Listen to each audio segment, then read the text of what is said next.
एक गांव था, नाम था ढोलकपुर। बड़ा ही शांत और छोटा सा गांव था। वहां के लोग सीधे सादे और मेहनती थे। लेकिन गांव के एक कोने में एक पुराना घर था जिसके बारे में लोग कहते थे कि वह अभिशप्त है। बुजुर्गों की माने तो उस घर में कोई आत्मा रहती है। कहते हैं कई साल पहले एक औरत जिसका नाम चंपा था, इस घर में उसकी मौत हो गई।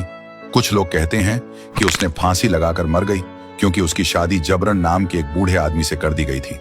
तभी से गांव वालों ने उस घर को बंद कर दिया। लेकिन हर पूर्णिमा की रात को एक औरत की रोने की आवाज आती थी। कई बार किसी ने उस औरत को सफेद पोशाक में देखा। एक दिन गांव का एक नया लड़का अर्जुन, जो इन बातों को अंधविश्वास मानता था, उसने ठान लिया कि वह उस घर के पास रात बिताएगा। उस रात पूर्णिमा थी। अर्जुन ने टॉर्च ली और घर के पास जाकर बैठ गया। शुरू में सब ठीक था, लेकिन आधी रात होते ही अचानक ठंडी हवा चलने लगी।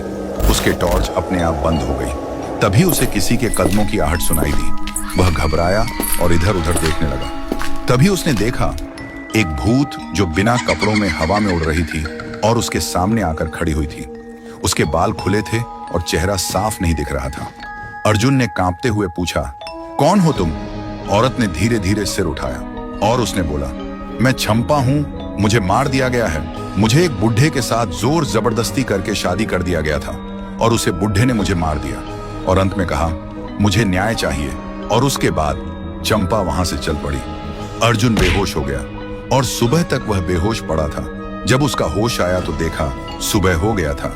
गांव वाले उसे बेहोशी देखकर उसके पास आया और पूछा कि क्या हुआ।